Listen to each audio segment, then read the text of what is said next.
Ya, Assalamualaikum warahmatullahi wabarakatuh. Kita akan ada di bagian ketiga dari chapter 5 Oracle, yaitu mengenai resolving many-to-many relationship, atau kalau dari terjemahan secara langsung itu adalah memecahkan permasalahan many-to-many relationship. Nah, permasalahannya seperti apa? Nanti kita akan pelajari dalam slide ini. Kemudian yang dibahas di slide ini yang pertama adalah Anda belajar mengidentifikasi atribut yang termasuk dalam many-to-many relationship. Kemudian memperagakan langkah untuk menyelesaikan many-to-many relationship dengan menggunakan intersection entity atau entitas tambahan di antara dua entitas. Kemudian bisa mengidentifikasi unique identifier dari intersection entity dan menuliskannya simbolnya dalam ERD seperti apa. Tujuannya adalah Anda bisa memanfaatkan intersection entity untuk bisa memenuhi kebutuhan-kebutuhan dari bisnis, gitu ya. Nah, di sini ada pembahasan relationship hiding an attribute. Relationship sebenarnya adalah menyembunyikan atribut. Nah, bagaimana maksudnya? Nah, kita akan pelajari berikutnya. Kita lihat di sekolah, student dapat belajar satu atau lebih subjek. Betul? Seorang mahasiswa itu bisa belajar satu atau lebih subjek atau pelajaran. Setiap subjek dapat dipelajari oleh satu atau lebih student. Setiap perkuliahan misalkan gitu ya, bisa terdiri dari satu atau lebih student. Betul ya? Jadi dia memang many to many. Oke, nah di sini masalahnya. Relationship hiding an attribute. Relationship ini sebenarnya dia menyembunyikan atribut atau ada atribut yang tak terlihat di sini. Nah, atributnya apa? Kita lihat. Ketika siswa mendaftar mata pelajaran, kita ingin catat nilai yang mereka capai di pelajaran tertentu yang mereka mendaftar tersebut. Nah, entitas mana yang menjadi atribut yang memiliki atribut grade? Nah, ini ada atribut grade ini yang menjadi atribut yang tersembunyi atau yang di hide di atas ini ya. Jadi ada atribut grade. Jadi di sini sebenarnya ada atribut sendiri di relasi. Jadi atribut relasinya adalah grade gitu ya. Nah, kita permasalahan grade ini kita lihat. Sebenarnya sudah dibahas di kelas ya. Barangkali Anda lupa, nanti kita akan bahas lagi di sini. Jika kita menempatkan grade di entitas student, nah kenapa kok sebelumnya, kenapa kok grade ini nggak bisa masuk di student, nggak bisa masuk di subjek kalau kondisinya adalah relasinya many to many ya. Kenapa? Barangkali ada yang masih ingat pemecahannya di kelas gitu ya. Tapi kita akan bahas lagi. Grade ini nggak bisa masuk ke entitas student. Artinya apa? Grade nggak bisa jadi atributnya student. Jika kita menempatkan grade di entitas student, bagaimana kita tahu itu grade subjek apa? Nah, maksudnya seperti ini. Jadi misalkan ada ID, ada name, ada atribut grade misalkan. Tiba-tiba ada atribut grade. Grade ditempatkan di entitas student kan berarti ya kalau di sini. Jadi grade di student kan nggak ada grade-nya. Misalkan grade ditempatkan di entitas student, jadi tabel student, ada ID, ada nama, ada grade. Ada ID 01, ada namanya, ada grade-nya. Tetapi masalahnya kalau grade masuk ke student, ini grade untuk mata kuliah apa? Sedangkan tadi diketahui bahwa mata kuliah yang diambil dari seseorang ini bisa banyak atau bisa many to bisa banyak subjek kan gitu ya. Atau bisa banyak mata kuliah. Nah, ini grade A, ini mata kuliahnya siapa? Atau mata kuliah apa kan gitu ya. Jadi John ini untuk mata kuliah yang diambil itu masing-masing nilainya berapa kan nggak jelas. Jadi yang ada cuma A saja lah. Ini untuk grade on what subject atau untuk mata kuliah yang mana kan gitu ya. Itu kenapa grade nggak bisa masuk di student. Selanjutnya, grade juga tidak bisa menempatkan di entitas subjek. Ya, kalau grade ada di entitas subjek, bagaimana kita tahu itu nilai student yang mana? Maksudnya seperti ini. Ada ID, ada subject name, ada grade. Misalkan ID 01, subject name-nya kalkulus, grade-nya A. Misalkan grade ada di tabel subjek, ini grade untuk siswa siapa? Jadi kalkulus ini tiba-tiba grade A. Nah, ini grade A untuk siswa siapa? Sedangkan kita tahu bahwa suatu subjek ini bisa many student atau bisa banyak student yang mengambil kan gitu ya. Nah, misalkan kita coba nulis ada ID, ada name, ada grade. Nah, ini grade ini untuk siswa siapa? Ini kan banyak yang mengambil gitu ya.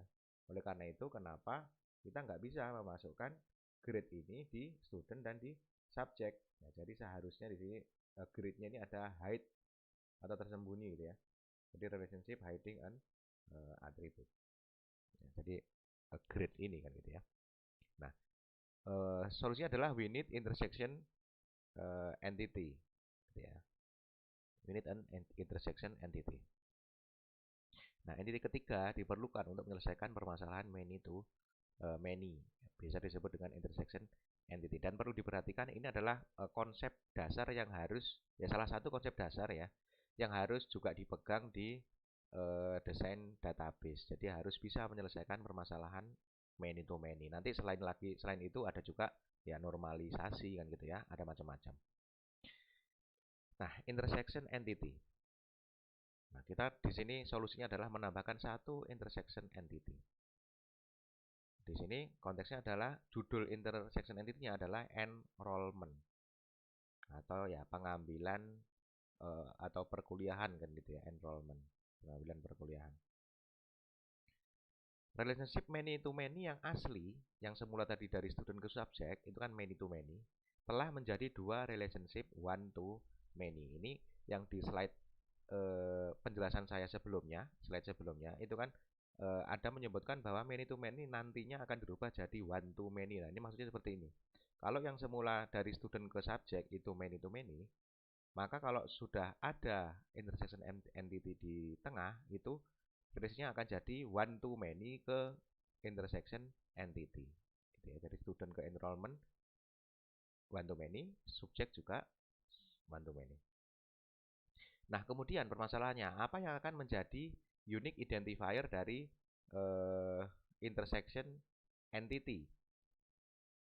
Nah, unique identifier dari intersection entity itu adalah bukan grade. Grade ini kita lihat di sini adalah lingkaran biasa, atau kalau lingkaran itu di atribut itu disebut atribut opsional kan gitu ya.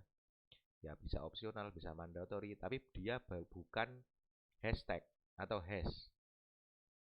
Jadi bukan pagar, bukan tanda pagar yang menandakan ID seperti ini. Jadi dia memang bukan ID. Nah, terus yang jadi ID-nya apa? Nah, ID-nya intersection entity itu adalah ID dari entitas yang dia menjadi rujukannya kan gitu ya. Jadi ID-nya di sini adalah student ID dan subject ID. Jadi unique identifier-nya ada dua, ada student ID dan subject ID. Nah, kenapa sih kok kita harus ada dibentuk enrollment kan gitu ya? Kok harus ada intersection entity? Nah, nanti bentuk supaya bentuk akhir penulisannya itu nanti enggak rancu seperti kalau misalkan di permasalahan many to many tadi kita enggak tahu nilai untuk suatu student yang mana gitu ya, atau apa ya, di permasalahan yang sebelum tadi enggak bisa grade itu masuk ke student atau ke subjek. Nah, kita lihat. Nah, terus bentuk nulisnya gimana? Nanti seperti ini. Tabel student, ya seperti yang dilihat di sini, ada student, ada atribut ID, ada first name, ada last name. Subject ada ID, ada name. Enrollment ada grade. Nah, kita lihat.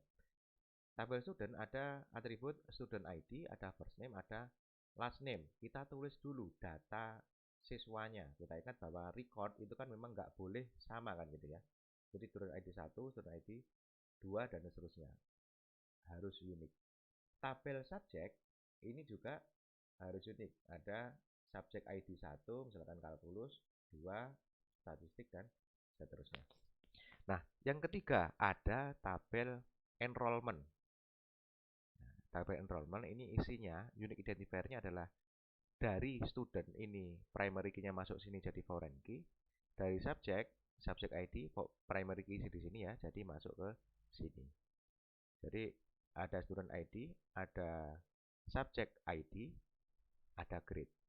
Sehingga menulisnya nanti misalkan ada record student ID-nya 1, subject ID 1, nilainya A. Berarti si Joseph Guardiola itu subjek atau nilai kalkulus subjek ID 1 gitu ya, itu adalah A. Ya, Guardiola juga itu nilai statistiknya 02 gitu ya, itu adalah B. Nah, nanti gimana caranya kalau mau nulis Jurgen Klopp nilainya kalkulus berapa? Ya sudah ditulis student ID 02, subject ID-nya 01, nilainya A misalkan. Nah, nanti nilainya Jurgen Klopp nulisnya gimana? Student ID-nya 02, subject ID-nya 02, statistik ya, grade-nya misalkan B. Nah, jadi itu gimana caranya nulis supaya ya, atomik kan gitu ya. Jadi nulisnya yang benar itu pakai intersection entity, nggak bisa nilai itu atributnya bernilai banyak kan gitu ya. Nah, nanti ada dinormalisasi nanti ya. Tapi ini dipahami dulu kenapa kita perlu intersection entity dan bentuk intersection entity itu nanti di tabel aslinya itu nanti seperti apa ya, kurang lebih bentuknya akan seperti ini. Nah, kemudian penjelasan yang sebelumnya ini ya nanti sebenarnya saya lompat atau saya buat penjelasan ini sendiri gitu ya. Di kurikulumnya sini nggak ada. Nah, tapi di sini saya buat intermezzonya saja. Nanti di akhir kita juga akan bahas yang model seperti ini, gitu ya. Nah, unique identifier-nya intersection entity ini adalah berasal dari originating entity. Ini istilahnya adalah originating entity, student dan subject. Nah, dalam konteks ini relationship dari originating entity ke intersection ini adalah BART, istilahnya BART relationship. BART itu ada barnya, BAR. Bar itu yang seperti ini. Garis merah, bar gitu ya. Jadi ini makanya ini disebut BART relationship. Ya. Nah, ketika di gambar ada BART relationship seperti ini, itu Anda nggak perlu menambahkan student ID itu ditulis di sini. Nggak perlu. Cara penulisannya, cara notasi yang standarnya seperti itu. Jadi kalau di sini ada entitas enrollment, ada atribut tambahan atau atribut yang dia miliki sendiri itu adalah grade. Di sini ada bar, maka ini bisa dibaca bahwa entitas originating ini tadi, originating entity, itu primary key-nya akan masuk ke sini. Ini juga primary key-nya masuk ke sini. Karena ya disimbolkan dengan bar ini gitu ya. Nah, ini sebagai ya simbolnya atau penggantinya dari atribut. Oke. Nah, ini ada banyak contoh kasus yang lain, tapi bentuk pemecahannya juga sama. Ada TV show, ada person, ini ada intersection entity, viewing record, gitu ya. Ada juga cleaning company, ada cleaning service, ada ya, cleaning schedule. Tapi yang jelas di sini yang dipecahkan adalah yang hanya many to many. Ingat, jadi enggak one to many, enggak one to one, tapi hanya yang many to many saja yang dibuat intersection entity. Nah, kita di sini ada terminologi atau istilah, ada BART relationship, istilah baru ya. Ada juga intersection entity. Kita akan lanjutkan di section berikutnya. Assalamualaikum warahmatullahi wabarakatuh.